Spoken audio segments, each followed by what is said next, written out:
벌써 17번째 시간이네요. 요한계시록 10장을 또 펼쳐 놓으시고요. 앞에 자막도 준비됐습니다만 또 성경도 함께 보면서 공부를 하면 더 좋을 것 같습니다. 요한계시록 10장. 요한계시록 10장은 상당히 짧은 본문입니다. 1절부터 11절까지. 네. 교독할까요? 제가 먼저 1절을 읽겠습니다.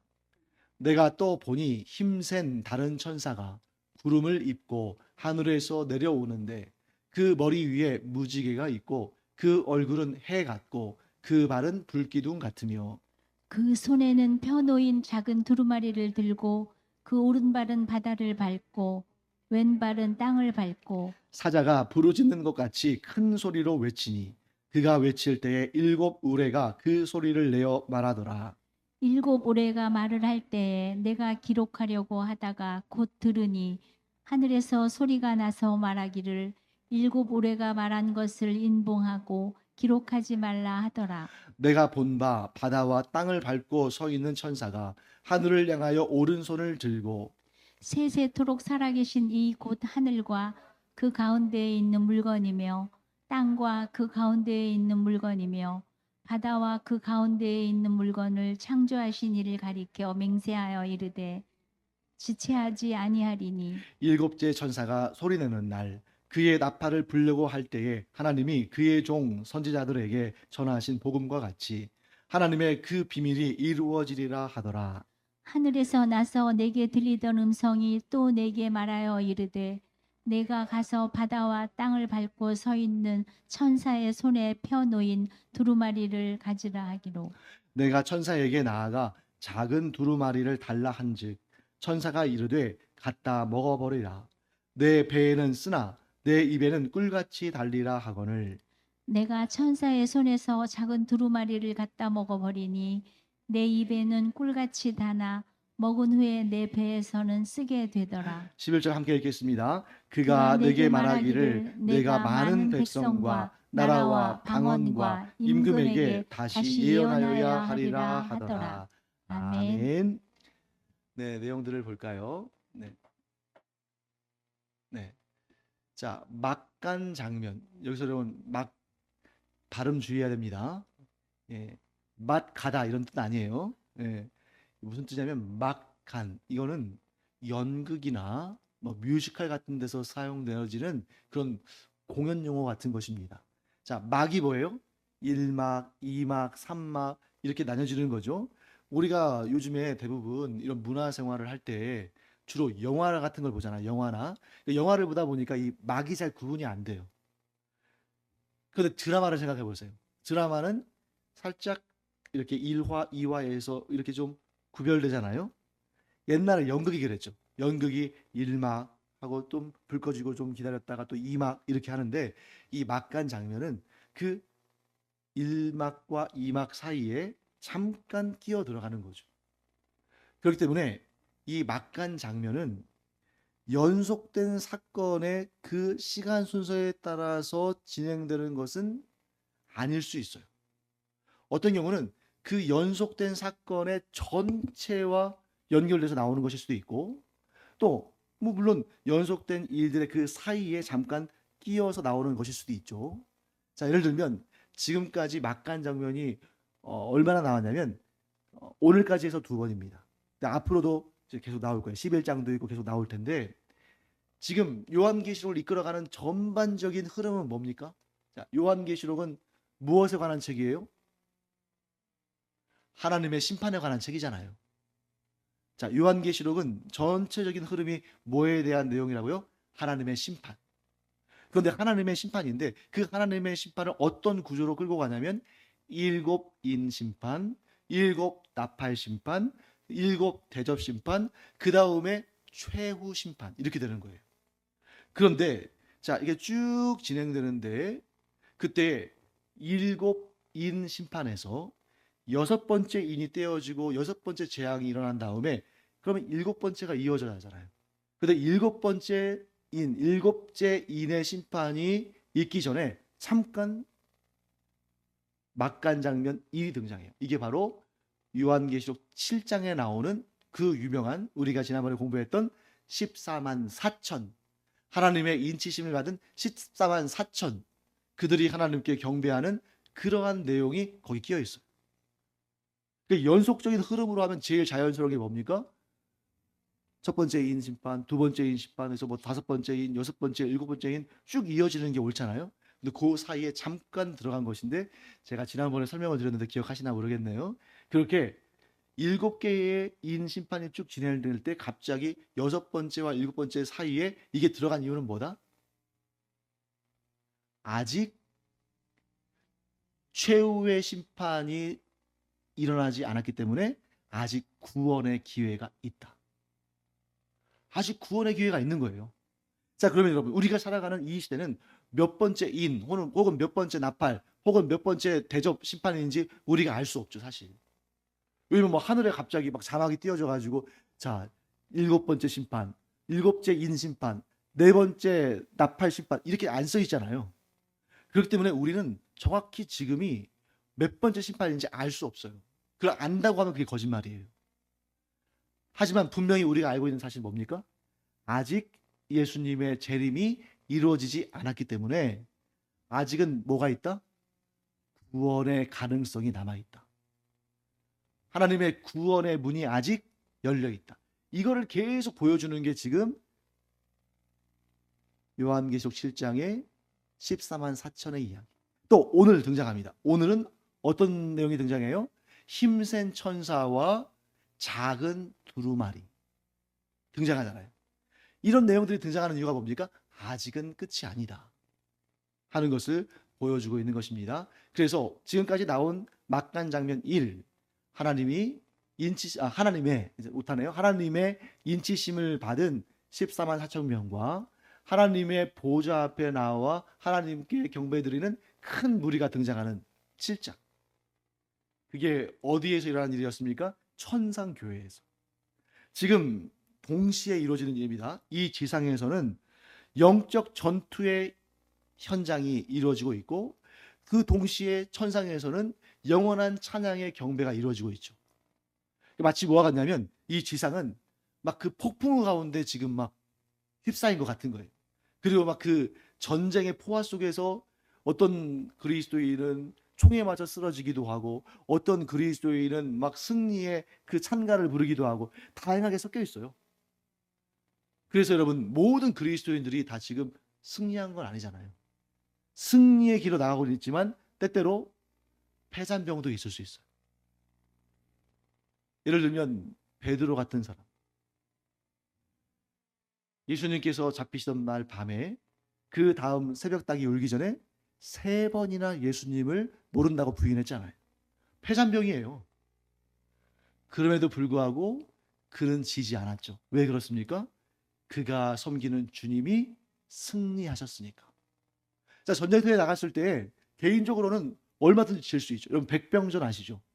백병전은 뭐냐면 총 뭐 이런 무기들 이런 것들이 다 떨어지거나 이랬을 때 총알이 떨어졌을 때 그냥 맨주먹이나 혹은 뭐 그 총알이 안 나오니까 그 총 가지고 총검술로 싸우는 건데 그렇게 백병전을 하다 보면 여러분 우리나라가 아무리 전투 실력이 좋다 할지라도 그렇게 백병전이 이루어졌을 때 예를 들어서 우리나라 군사가 10만 명이라 했을 때 10만 명 중에 단 한 명도 안 지고 다 이기는 법은 없죠.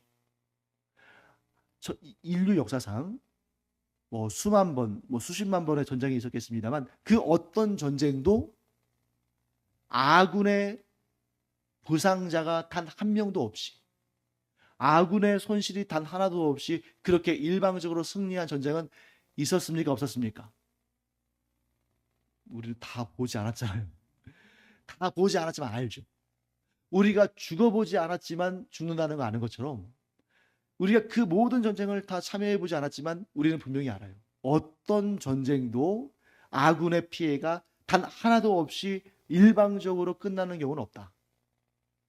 그렇기 때문에 그게 내가 될 수도 있고 아니면 내 주변에 다른 누군가가 될 수 있는데 우리가 이렇게 이 지상에서 영적 전투 현장 가운데에 쓰러질 때도 있고 무너질 때도 있다. 그럼에도 불구하고 문제는 뭐냐면 자, 그 군대, 그 나라 군대의 몇 명이 부상을 입었다고 해서 그 군대가 진 게 아니잖아요. 비록 내가 좀 실패하고 내가 좀 넘어졌어도, 내가 실족했어도 우리 군대가, 우리 대장이 승리하셨으면 승리한 거잖아요. 예를 들어 보겠습니다. 축구 경기를 해요. 월드컵 경기를 하는데 우리 팀 선수가 자책골을 넣었어요. 자책골을 넣어가지고 1대0으로 지고 있어요. 그런데 다른 선수들이 3골을 넣어가지고 3대1로 이겼다. 그러면 그 자책골 넣은 선수는 패배한 선수입니까? 아니죠. 그가 비록 자책골을 넣었지만 승전 팀이에요. 승리한 팀이죠. 왜? 팀이니까. 그래서 여러분, 우리는 지금 이 지상에서 때로는 낙심도 하고 실족도 하고 실패도 하고 실수도 하지만 예수님을 3번이나 부인했던 베드로처럼 동시에 지금 천상에 있는 이 땅에서 끝까지 믿음을 지키고 결국 천국에서 여전히 하나님을 찬양하는 그러한 삶을 살아가는 그 천상교회, 동시거든요. 동시에 진행되고 있어요. 이런 모습들을 보여주고 있는 것입니다. 굉장히 안 어울리죠.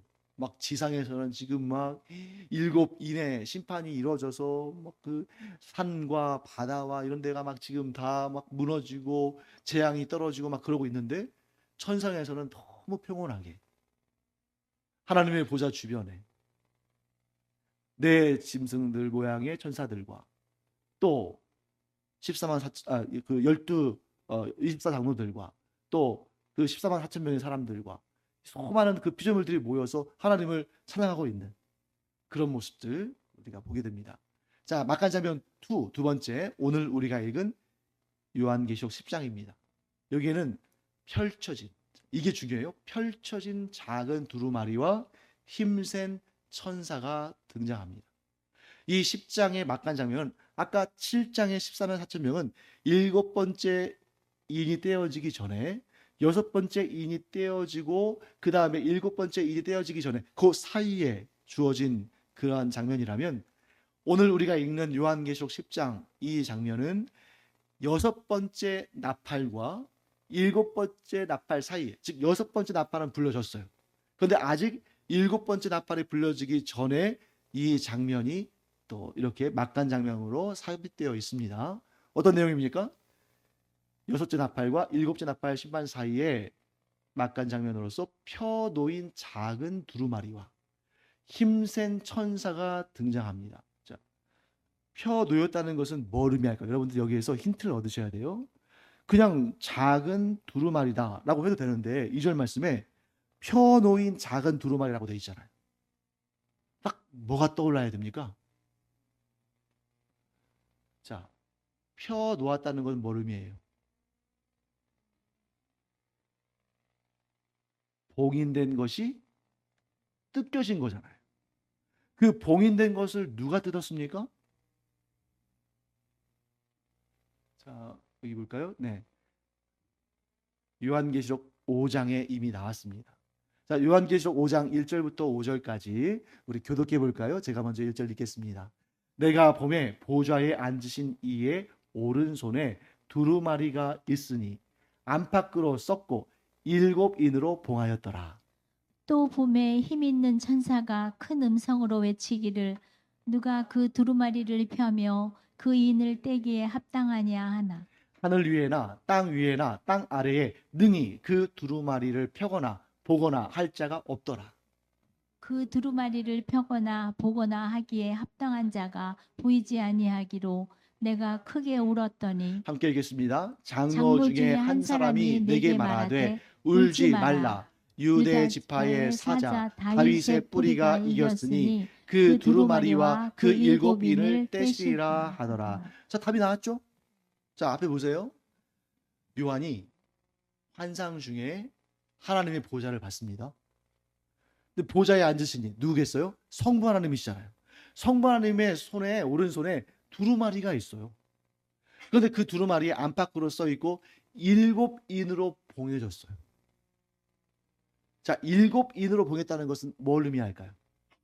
아무도, 자, 3절 말씀 보세요. 아무도 펴거나 보거나 할 자가 없는 거예요.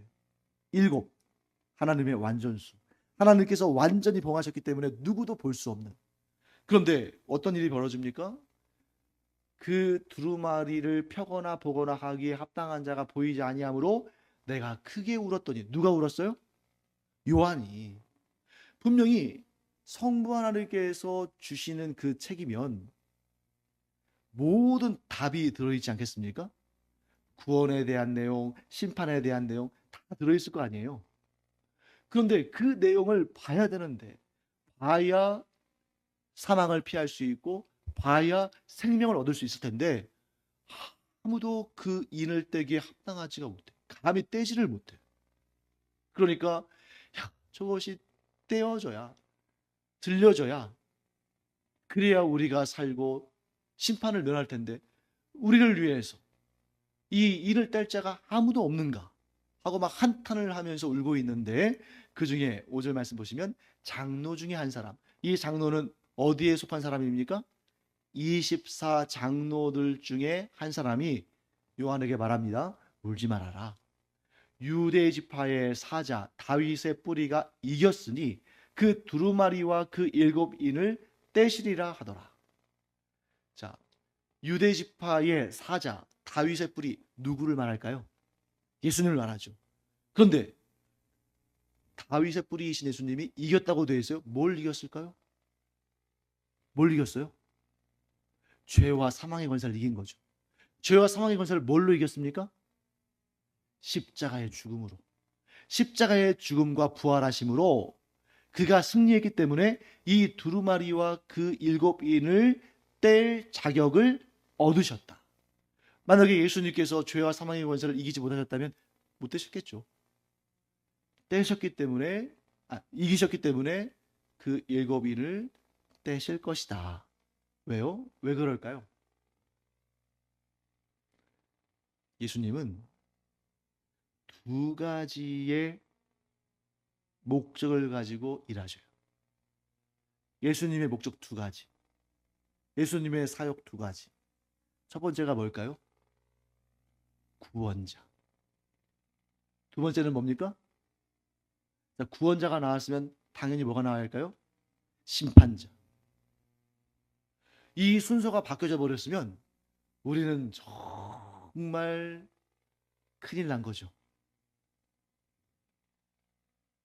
심판부터 떨어졌다면, 우리의 죄에 대해서 하나님께서 예수 그리스도를 통해서 심판하기를 먼저 하셨다면 우리는 다 영원한 멸망 아닙니까? 근데 하나님께서 우리를 향한 긍휼이 크시기 까닭에 성자 예수님이 어떤 역할을 먼저 수행하셨어요? 구원자의 역할. 구원자의 역할을 수행하시기 위해서 우리의 모든 죄값을 대신 지시고 십자가를 지시고 돌아가셔서 죄값을 다 갚으셨고, 우리의 부활의 첫 열매가 되시기 위해서 장사된 지 사흘 만에 부활하셨잖아요. 이게 승리예요. 이 십자가의 죽음과 부활로 말미암아 죄와 사망의 권세를 이겼기 때문에 그 두루마리와 그 7인을 떼실 권세를 얻으셨다 하는 것입니다. 그래서 지금 뭘로 넘어가는 거예요? 구원주에서 심판주로 지금 주님의 그 역할이 이렇게 이동하는 것을 보게 됩니다. 그 다음에 그 앞에 뭐가 있는지 한번 볼까요? 네. 성부 하나님은 7인으로 봉인된 두루마리를 성자 예수님께 주셨어요. 그런데 성자 예수님은 그 인을 떼셔서 힘센 천사에게 주셨죠. 그리고 그 힘센 천사는 이 두루마리를 사도 요한에게 줘서 뭐라고 해요? 먹으라 하잖아요. 자, 이 이동 여러분 아시겠습니까? 온 우주의 창조자이시고 온 우주의 운행자이시며 온 우주를 통치하시는 하나님께서 결정하시거든요. 그 하나님의 결정이 이 두루마리입니다. 그 두루마리를 7인으로 봉해서 아무도 알지 못하도록 7인으로 보내서, 왜? 하나님의 구원 계획을 아무도 몰랐거든요. 하나님의 구원 계획은 하나님께서 알리시지 않는 한 아무도 모릅니다. 그런데 그 봉인된 두루마리를 누구에게 주셨다고요? 성자 예수님께 주신 거예요. 그랬더니 성자 예수님께서 그것을 어떻게 하십니까? 인을 떼셨어요. 그 얘기는 뭡니까? 자, 인을 떼셨다는 게 뭘까요? 하나님의 구원 계획을 알게 하신 거예요. 하나님의 구원 역사를 우리가 알게 하신 겁니다. 인을 뗐으니까. 그리고 나서 그 인을 누구에게 줬습니까? 천사에게. 자, 성부께서 성자에게, 성자께서 천사에게. 그 얘기는 성자 예수 그리스도가 하나님이심을 드러내는 거예요. 왜? 천사는 하나님 외에는 부리지 못합니다. 천사의 기능이 뭐예요? 하나님의 심부름하고 하나님의 명령을 전달하고 하나님의 일을 수행하는 거죠. 그러니까 성자 예수님께서 성부 하나님께로부터 봉인된 7인을 받아서 그 7인을 떼시고 천사에게 전달했다는 것은 성자 예수님께서 성부 하나님의 권위를 인정하실 뿐만 아니라 스스로 하나님의 권위를 갖고 계심을 드러내신 거죠. 그 다음에 천사는 누구에게 전해졌습니까? 사도 요한에게. 이건 또 어떤 의미일까요? 제가 자주 반복하는 내용 중에 하나예요. 효율적으로만 따진다면 이 세상에 구원의 복음을 전달할 때 누구를 들어, 어떤 존재를 들어 사용하는 것이 제일 효율적입니까? 천사죠. 그러지 않겠어요? 예를 들어서 여러분, 우리가 그렇게 전도하고 싶어도 안 되는 사람들 있잖아요. 천사가 딱 나타나가지고 그 크고 강하고 멋진 날개를 보여주면서, 여기도 나오죠. 지금 막 그 1절 말씀 보세요. 그 머리 위에 무지개가 있고 그 얼굴은 해 같고 그 발은 불기둥 같고, 막 이런 존재가 나타나서 예수를 믿어라, 예수님을 믿어라, 예수님을 믿지 않으면 너는 영원한 심판에 던져진다. 안 믿을 사람이 누가 있겠어요? 그런데 하나님께서는 그 복음 증거의 사역을 누구에게 맡기신다고요? 사람에게, 택하신 하나님의 자녀들에게. 왜 그러실까요? 자, 생각해 보세요, 여러분. 여러분들한테 아주 유능한 직원이 있어요. 또 여러분들한테 그보다는 좀 실력이 없는 그런 자녀들이 있습니다. 여러분들이 회사의 회장이라고 한번 생각해 보세요. 오늘도 주일 예배 시간에 그런 내용 나왔잖아요. 아브라함한테 유능한 종이 있었습니다. 혹시 이름 아시는 분 계세요? 엘리에셀이에요. 엘리에셀. 그래서 아브라함이 100세가 이르기 전까지 25년을 기다리잖아요. 약속을 받고. 그런데 하나님께서 아들을 안 주시니까, 자식을 안 주시니까 뭐라고 말하냐면, 하나님 그냥 이 똘똘한 종, 다메섹 사람인데 엘리에셀이라고 있습니다. 참 제가 보니까 사람도 훌륭하고 능력도 있고 한데 이를 제 상속자로 삼겠습니다. 하나님께서 뭐라고 하셨어요? 안 된다. 그 다음에 86세의 나이에 이스마엘을 얻었잖아요.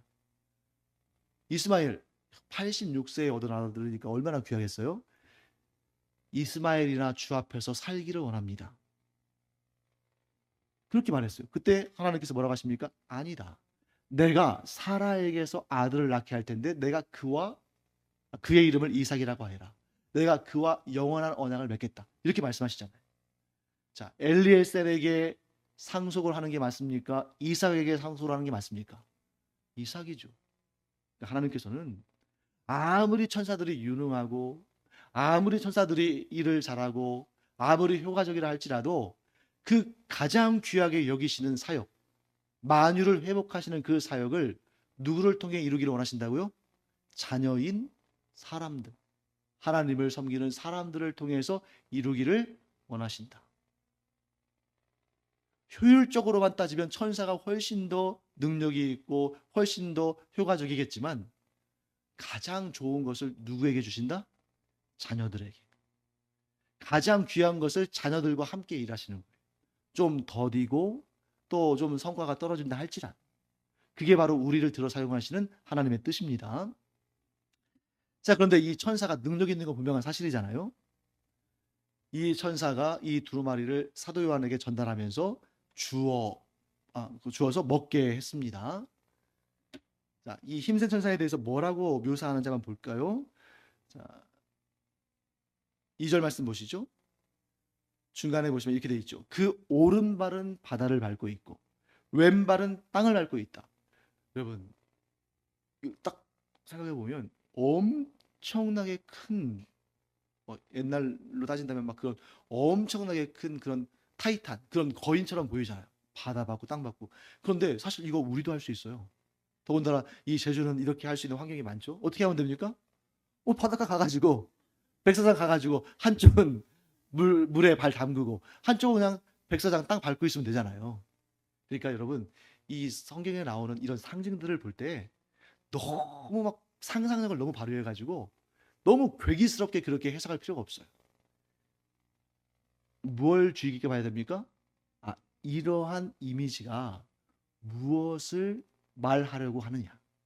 자, 한쪽 발로 오른쪽 발로 바다를 밟고 있고 왼쪽 발로 땅을 밟고 있다는 것은 어마어마하게 큰 거인을 연상하게 하는 것이 아니라 사실은 땅과 바다를 모두 다스릴 권세를 가지고 있다는 거예요.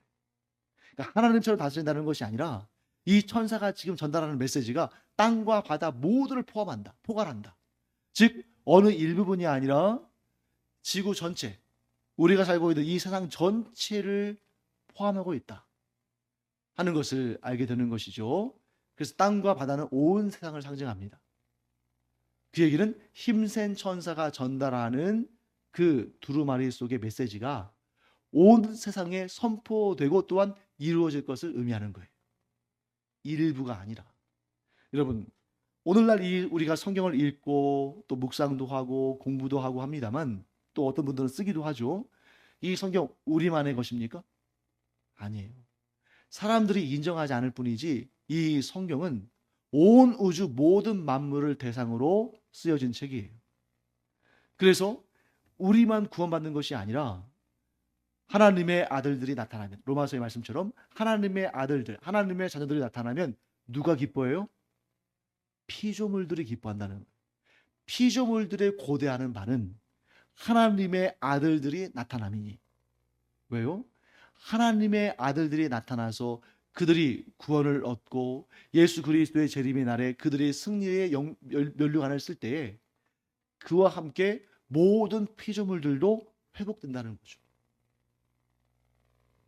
그래서 간혹 몇 번 제가 말씀드렸죠. 천국에 가면 여러분들 집에서 키우는 그런 반려견들, 고양이들 만날 수 있어요, 없어요? 자, 정답은 언젠가는 만날 수 있겠지만 그 언젠가가 언제예요? 예수 그리스도의 재림과 만유의 회복 이후에. 지금은 성도의 영혼만이 천국에서 주님을 뵙지만 그 회복의 때에 모든 만유가 회복될 거예요. 그때 우리가 다 만날 수가 있겠죠. 그다음 볼까요? 네, 힘센 사자가 큰 소리로 외칠 때, 이 힘센 천사가 큰 소리로 외칠 때 7 의뢰가 소리를 내어 말했습니다. 그래서 사도 요한이 그 말을 기록하려고 했는데 하늘로부터 소리가 나서 뭐라고 하시냐면 그 내용을 인봉하고 기록하지 말라 하고 말씀하셨어요. 자, 그래서 사도 요한이 그 내용을 기록하지 못했죠. 그래서 오늘날 우리도 그 내용이 뭔지 모르죠. 기록했으면 좋았을 텐데. 그런데 기록하지 말라고 하셨어요. 자, 왜 그럴까? 하나님은 때때로 하나님의 계획과 뜻을 명확하게 계시하기도 하십니다. 그런데 어떤 경우에는 하나님의 뜻을 감추실 때도 있어요. 자, 예를 들면 우리가 성경에 있는 내용들을 읽는데 성경에 우리가 궁금해하는 모든 것이 다 담겨 있습니까? 아니에요. 많은 사람들이 성경에서 모든 답을 찾을 수 있다고 그렇게 너무 과하게 주장하다 보니까 믿지 않는 사람들이 막 거기에 대고 아주 이상한 질문들을 하고 막 조롱하죠. 예를 들면 자주 우리 얘기하잖아요. 외계인의 존재랄지, UFO의 존재랄지, 또는 귀신들의 기원이랄지, 이런 거에 대해서 우리 궁금하잖아요. 성경은 의외로 귀신들, 사탄과 마귀들에 대해서 자세히 설명을 안 해요. 분명히 사탄과 마귀들, 귀신들이 존재하는데 그들이 어떻게 생기게 됐는지 아주 짤막하게만, 예를 들어서 유다서 같은 곳에 그냥 그들이 자기의 처소를 벗어났다, 이 정도로 아주 간접적으로 그들이 원래 자기들의 어떠한 그 주어진 분량을 넘어서서 교만하여서 타락했다, 이 정도로 유추하게 만들지 정확히 나와 있지 않단 말이에요. 천사들에 대해서도 마찬가지죠. 여러분들은 막 그 천사들에 대해서 궁금하잖아요. 그런데 천사들에 대해서 뭐 예를 들어서 스랍, 그룹, 뭐 이런 천사들, 또 천사장 미가엘, 전령, 가브리엘, 이런 이름들은 있지만 막 우리가 호기심을 가지면서 궁금해하는 그 정도의 그런 내용들을 채워줄 만한 내용은 없잖아요. 왜 그럴까요? 감추신 거예요. 하나님께서 우리가 알 필요가 없거나 알아서는 안 되거나 알면 좋지 않은 내용들은 감추신 거죠. 여기에서 우리가 주의할 게 있어요. 그게 뭐냐면 선악과가, 아담과 하와가 먹은 선악과가, 우리가 보통 금단의 열매 이런 표현 하잖아요. 하나님께서 금하신 거잖아요. 근데 궁금했어요. 보암직도 하고 먹음직도 하니까 저 선악과를 먹으면 어떤 맛일까? 분명히 하나님께서 이 사탄을 통해서 이 시험 받았잖아요. 지금 아담과 하와가. 분명히 하나님께서 저게 특별한 뭐가 있으니까 못 먹게 하셨을 텐데 그게 뭘까? 그래서 그 호기심 때문에 사탄의 유혹에 넘어가서 선악과를 결국 먹게 되잖아요. 그 결과를 책임질 수도 없으면서. 그래서 인간의 호기심은 이걸 잘 개발하면 뭐가 됩니까? 창조적인 능력이 돼요. 자, 어떠한 과학적인 발명도 호기심이 아닌 다른 것으로부터 출발한 건 없어요. 호기심에서 출발하거든요. 마치 에디슨이 자기가 닭처럼 알을 품고 있으면 병아리가 나올까 하는 그런 그 호기심이 있었던 것처럼 이 호기심을 잘 활용하면 아주 독특한 아이디어를 내게 되고 아주 좋은 과학적인 발명을 할 수가 있는데, 이 호기심을 어떤 쪽으로, 하나님의 명령을 어기는 쪽으로 사용하면 그것은 너무너무 위험하다. 그래서 우리가 뭘 할 수 있습니까? 우리 마음에 이런 호기심 드는 건 당연한 거예요. 아니 무슨 우레가 어떤 소식을 전했기에, 우레가 어떤 말을 했기에 그것을 봉인하고 감추고 봉인하고 알리지 말라고 하셨을까? 너무너무 궁금해. 그 호기심이 드는 건 어쩔 수 없는 그런 사실이, 우리 피할 수 없어요. 왜? 그 호기심이라는 것은 하나님께서 우리 안에 두신 그런 창조적인 창의적인 그러한 발판이 되고 그 기원이 되니까. 하지만 하나님께서 금하신 것은 그 선을 넘지 않는 순종이 있어야 되는 거죠. 그런데 오늘날도 성경에서 분명히 말씀하지 않거나 혹은 감춘 거나 하신 내용들을 그냥 호기심 때문에 억지로 풀어내려고 하니까 문제가 생기는 거죠. 하나님께서 금하시거나 감추신 것을 억지로 해석하고 억지로 풀어내려고 할 때 그게 바로 하나님을 대적하는 행위가 된다. 하나님께서 인봉하신 것은 인봉하신 그대로 둬야 돼. 내가 깨닫지 못한 것, 하나님께서 깨닫지 못하게 하셔서 깨닫지 못한 것은 깨닫지 못한 상태 그대로 둬야 돼. 그것을 자의로 풀어내다가 마치 자기 생각이 하나님의 뜻인 것처럼 왜곡하기도 하고, 그러면서 거기에서 이단과 사이비가 발생하는 거죠. 자, 다시 한번 강조하겠습니다. 하나님께서 인봉하신 것은 인봉되어진 그대로 둬야 된다. 하나님께서 깨닫지 못하게 하신 것은 깨닫지 못한 대로 그냥 둬야 된다. 우리 신명기 29장 29절 한번 읽어볼까요? 네, 함께 읽겠습니다. 감추어진 일은 우리 하나님 여호와께 속하였거니와 나타난 일은 영원히 우리와 우리 자손에게 속하였나니 이는 우리에게 이 율법의 모든 말씀을 행하게 하심이니라. 아멘. 감추어진 일은 누구에게 속했다고요? 하나님께, 여호와께. 즉 하나님께서 비밀로 두신 것은 비밀로 놔둬야 돼. 그런데 그것을 자꾸 내가 해석하고 내가 알아내려고 하다 보니까 하나님은 답은 안 주시고, 그러니까 자기 생각대로 풀어냈는데 그것을 하나님의 뜻인 줄로 그렇게 알고 그렇게 전해요. 그러니까 여러분, 주로 그게 교주들이 하는 일 아닙니까? 교주들을, 그 교주를 따르는 사람들은 교주를 뭐라고 생각해요? 신으로 여기죠. 하나님이라고 여겨요. 여러분, 목사는 하나님입니까? 아니죠. 목사도 사람이고, 물론 더 신학을 공부하고 더 말씀을 더 잘 알고 할 수는 있겠습니다만, 그렇다고 해서 하나님의 모든 걸 알 수 있는 게 아니잖아요.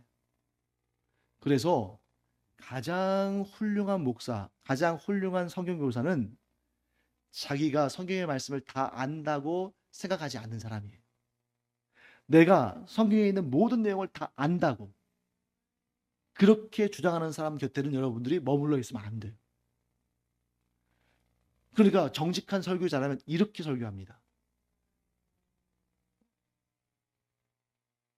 이것은 제 해석입니다. 아닐 수도 있습니다. 그런데 보통은 그렇게 말하면 아유, 실력 없네, 능력 없네. 근데 어떤 사람은 이게 하나님의 말씀이라고 막 주장해요. 그럼 신령하다, 능력 있다, 실력 있다 그러는데 여러분, 그거 굉장히 위험한 일입니다. 내가 하나님께 간절히 구하지만 하나님께서 깨닫지 못하게 하셨다면 모른다고 말해야 돼요. 어느 누구도 하나님보다 더 잘할 수는 없어요. 그런데 하나님보다 더 잘하는 것처럼 그렇게 말하는 것은 절대 안 되는 일이다. 여러분, 알 수 있는데 알려고 노력하지 않는 것도 문제지만 더 위험한 것은 하나님께서 감추신 것인데 그것을 내 마음대로 이렇다 저렇다 판단하는 것은 더 위험한 일이다. 아니, 비교할 수 없이 위험한 일이다 하는 것입니다. 그러니까 여러분은 솔직하게 시인하세요. 뭐라고? 내가 평생 성경을 가까이 하고 성경을 열심히 읽고 열심히 묵상하고 공부했지만 내가 성경에 있는 모든 내용 다 알지 못한다.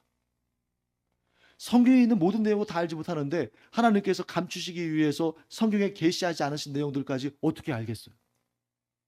우리는 피조물인데, 하나님은 하나님이시고 우리는 피조물인데 우리가 어떻게 하나님의 일을 다 알겠어요? 모르는 게 당연하죠. 알면 감사한 것이고. 그런데 안다는 것은 뭡니까? 하나님께서 감추어진 것을 드러내실 때만 안다.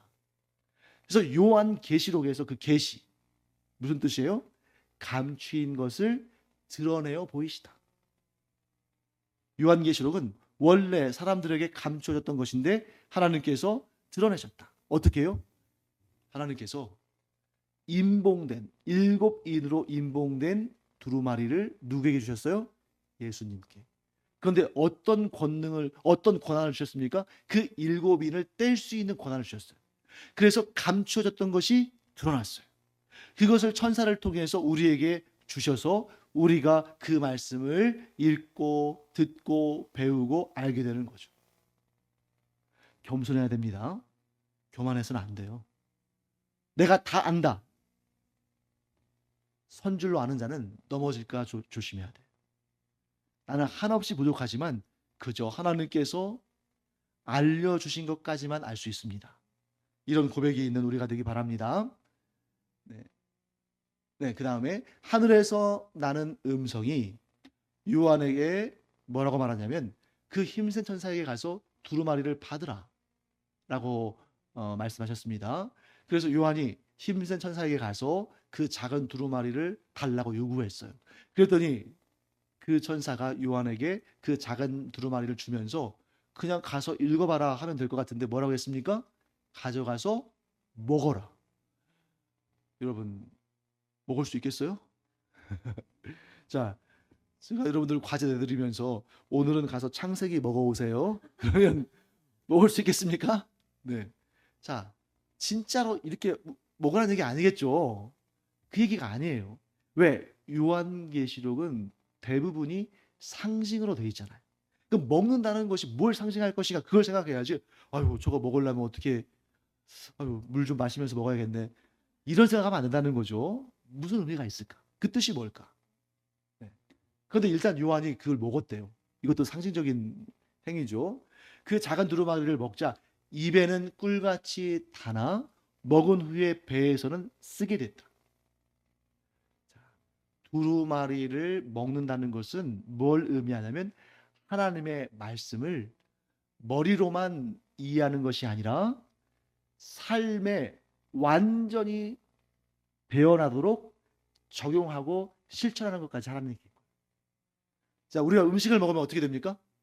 음식을 먹으면 그 음식물이 우리에게 소화가 돼 가지고 우리 몸에 에너지를 공급하고 우리가 손과 발을 쓰면서 일할 수 있잖아요.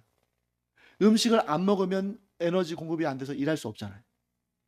즉 이 두루마리를 요한에게 먹게 하신 이유는 이 두루마리를 먹고, 즉 이 두루마리의 모든 말씀이 너의 삶의 모든 구석구석 일할 수 있도록, 에너지가 되도록, 그 힘을 발휘할 수 있도록 그렇게 네가 그것을 몸에 받아들이고 몸으로 또 말씀으로 전하고 그 말씀으로 살아가고 그 말씀을 전하는 역할을 해라. 이렇게 뜻하신 거죠. 그런데 문제는 뭐냐면 그 작은 두루마리를 먹었을 때에 입에는 꿀같이 달았습니다. 그런데 배에서는 쓰게 되었어요. 두 가지 맛이 나눠지죠. 하나는 단맛, 하나는 쓴맛. 우리 속담에 이런 표현들 많이 쓰잖아요. 인생에 쓴맛, 단맛 다 봤다. 그런데 성경은 단맛, 쓴맛 그러는데 우리 속담에는 쓴맛, 단맛 이렇게 쓴맛, 단맛 그 순서 맞죠? 네. 조금 우리 민족이 좀 이렇게 강렬한 뭔가를 더 그런 민족인 것 같아요. 자, 입에는 달았지만 배에는 썼어요. 즉 단맛과 쓴맛이 공존했습니다. 이게 뭐냐면 하나님의 말씀의 이중성을 표현해요. 하나님의 말씀이 이랬다 저랬다 하는 것이 아니라 하나님의 말씀은 하나인데 그것을 받아들이는 자들에게 각각 다른 결과를 나타낸다는 거죠. 자, 어떻게 해요? 하나님의 말씀은 믿는 자에게는 뭡니까? 구원의 단맛. 그래서 이렇게 표현하잖아요. 시인이 주의 말씀이 어찌 그리 단지요 내 입에 꿀송이보다 단이이다. 그렇게 말하잖아요. 반면에 그 말씀을 전해 듣고도 믿지 않는 자에게는 그것이 뭐예요? 심판의 쓴맛이 된다. 그 말씀을 듣고도 그 말씀을 전해 듣고도 그 말씀을 받들지 않고 그 말씀대로 살지 않는 자는 심판의 쓴맛을 보게 된다 하는 것입니다. 그런데 이 일을 맡은 요한이 얼마나 힘들었겠어요. 입으로는 너무 달아요. 배에는 너무 써요. 뭘 의미합니까? 천하의 사도 요한도 그가 복음을 전할 때에 안 듣고 반응하지 않는 사람들이 있다는 거죠. 여러분 우리가 복음을 전할 때에 우리 100명이면 100명 다 예수 믿겠다고 하고 다 교회 나오고 다 신앙생활 열심히 하고 하면 얼마나 좋겠어요. 그런데 그렇지가 않아요. 그래서 여러분 구약 때부터 신약에 이르기까지, 아니 오늘날 21세기의 오늘에 이르기까지 복음을 전하는 자들은 다 쓰라린 고통을 경험합니다. 차라리 내가 예수님을 믿지만 내가 하나님을 섬기지만 복음을 전하지 않잖아요. 편해요. 얼마나 편한지 몰라요. 왜? 교회 오면 이렇게 참 그래도 세상에 살아가는 사람들보다 거친 말도 안 하고 친절하고 또 우리끼리 막 모여서 하나님 믿는 사람들끼리 또 물론 이제 그 가운데는 또 나랑 안 맞는 사람도 있지만 그래도 또 이렇게 신앙이라는 공통 분모 가운데에서 대화도 되고 또 은혜도 나누고 참 착하고 친절하고 얼마나 좋습니까? 단 사역이죠. 정말 달디 달죠. 그런데 하나님께서는 사도 요한에게 두루마리를 먹게 하셨는데 그 두루마리가 어때요? 단맛도 있지만 쓴맛도 있다는 거예요. 내가 그것을 먹었을 때 괴롭다는 거예요. 왜요? 복음을 전할 때 반드시 고난과 멸시와 고통과 수고가 필요하니까. 그런데 오늘날 너무나 많은 그리스도인들이 어떻게 신앙생활을 합니까? 우리가 좀 규모가 작은 교회라서 이런 말을 하면 조금 민망하긴 한데, 그냥 아무도 나를 몰라주는, 수천 명 모이는 그런 교회에 가서 그냥 잠깐 예배만 드리고 내 할 바 다 하고 하나님 앞에 도장 찍고 출석부에 도장 찍고 와서 아무도 나를 터치하는 거 원치 않아요. 아니, 교회 내에서도 아무도 나를 터치하기를 원치 않는데 그 사람이 나가서 복음 전하고 전도하겠습니까? 아니, 오히려 학교나 직장이나 이웃이 내가 그리스도인인 걸 모르면 좋겠어. 왜냐면 그 사람들이 내가 교회 다니는 사람인 줄 알고 내가 그리스도인인 줄 알면 내가 지금처럼 이렇게 프리하게 살지 못하니까. 어디 가서 내가 기독교인 줄 사람들이 알면 제약이 있는데 그런 거 없이 편하게 살 수 있으니까. 그러니까 일단 하나님을 믿기는 믿어야겠고 주일에 예배는 드리긴 드려야겠고, 그런데 깊이 들어가서 성도들 간의 삶이나 복음 전하는 그런 일이나 또는 세상에서 안 믿는 사람들과 섞여 사는 가운데 힘들고 싶지는 않아. 그냥 쿨하게, 그냥 편안하게, 즐겁게 그렇게 살면서 구원의 확증은 받고 싶어. 천국 가고 싶은 거예요. 아마 말세가 가까울수록 그런 사람들은 점점 더 늘어갈 겁니다. 점점 더 늘어갈 거예요. 근데 그나마 여러분들은 참 대단한 분들이에요. 왜냐하면 그런 마음 가졌으면 벌써 이미 그렇게 할 수 있었잖아요. 왜 그렇게 안 했잖아요. 뭐라도 섬기려고 하고 또 심지어 열심히 전도하는 분들도 계시고, 내가 그렇게 좀 내 성격상 그렇게 막 대인관계가 원활하지 못해서 직접 가서 대면해서 복음 전하면서 전도를 못해도 전도 스티커라도 붙이고 전도 또 뭐요 수세미라도 만들고, 그리고 또 내가 또 드리는 헌금 가운데 그 해외 선교지를 위해서도 보내고 전도 용품도 사고 그런 일들을 하고 있는 거잖아요. 거기서 조금만 더 나갈 수 있으면 더 좋겠죠. 간절히 사모하고 있다가 정말 하나님께서 이 사람에게 복음을 전하도록 그런 마음의 감동 주실 때에 좀 때때로 좀 두렵기도 하고 긴장도 되고 좀 성가시기도 하고 저 사람이 나를 어떻게 볼까 좀 그런 생각에 좀 주저주저 하기도 하지만, 그래도 입을 벌려 예수 그리스도의 복음을 전하고 그를 또 교회에 이끌어 오려고 애쓰고 노력하고 수고하고, 하나님께서 그런 모습 보실 때 얼마나 기뻐하시겠어요. 그게 바로 이 사도 요한의 삶과 같은 것입니다. 그래서 복음 증거의 사역은 절대 손해와 억울함과 고통과 고난과 따로 떼서 생각할 수 없어요. 역사상 복음이 증거되는 곳에 복음을 증거하는 사람이 마냥 편하고 마냥 재밌고 마냥 홀가분하고 마냥 아무 문제 없이 그렇게 산 적은 없어요. 하다못해 오늘날 모욕과 조롱이라도 받아요. 1세기의 초대교회의 그리스도인들은 생명을 내놔야 됐고, 북한 땅에 있는 우리 동포 성도들은 역시 생명을 내놔야 되지만 우리는 그 정도는 아니죠. 하지만 모욕과 조롱과 멸시, 얼마나 사람들이 이 기독교를 모욕하고 조롱하고 싶었으면, 어제 제가 잠깐 이렇게 지나가면서 그 시사 프로그램 하는 거 보니까 목사방 해가지고 성착취하고 막 그렇게 옛날에 그런 사건들 많았잖아요. 그런 거 하면서 그 총책을 목사라고 부르고 그 밑에 전도사, 장로, 집사 이렇게 부른다고 그래요. 얼마나 모욕하고 싶으면 그렇게까지 할까? 그러니 여러분, 이 시대에 우리가 얻는 그 우리의 배를 쓰게 만드는 일은 멸시와 조롱이죠. 그럼에도 불구하고 우리가 가장 좋은 일, 가장 선한 일, 가장 복된 일이 무엇인지 알기에 그런 멸시와 조롱을 받으면서도 끝까지 예배드리기를 멈추지 않고 끝까지 복음 전하기를 멈추지 않는 것. 그거 하나님께서 참으로 귀하게 사용하신다는 가장 확실한 증거죠.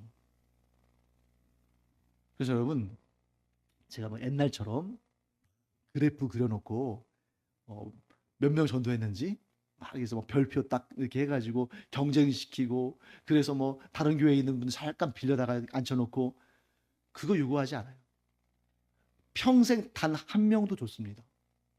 아니 어쩌면 내 성격이 나는 너무 내성적이어서 못한다면 여러분들의 자녀를 전도하고 자녀를 복음 믿게 하는 거 그거 쉬운 일 아니에요. 오히려 가까운 가족 친척이 더 힘들 수 있습니다. 그런데 가까운 가족에서부터 친척 친구 중에 정말 단 한 명이라도 내가 복음을 담대하게 전할 수 있다면 훌륭한 거예요. 그렇게 해서 시작해야지 내가 100명, 1000명 전도하겠다. 그러면 부담에 대해서 아예 시작도 못 하겠죠. 그때와 시는 하나님께서 정하실 테니까 여러분들 기도하시면서 한번 기다려 보시고 준비해 보세요. 분명히 하나님께서 여러분들의 기도와 여러분들이 입을 벌려서 복음을 증거하는 그 일을 통해서 어떤 영혼을 구원하실 겁니다. 그리고 여러분들의 그 기도가 또 그들을 주께로 나오게 하는 것이고요. 그래서 여러분, 이 복음을 증거하는 삶, 하나님의 말씀을 전하는 삶은 달기도 하지만 쓰기도 하다. 그러나 그 쓴 그러한 고통스러운 일이 결국에는 그 고통이 생각나지도 않을, 아니 오히려 그 고통 때문에 너무너무 큰 상과 복이 주어지는 그런 인생을 하나님께서 우리에게 살게 하실 줄을 믿습니다.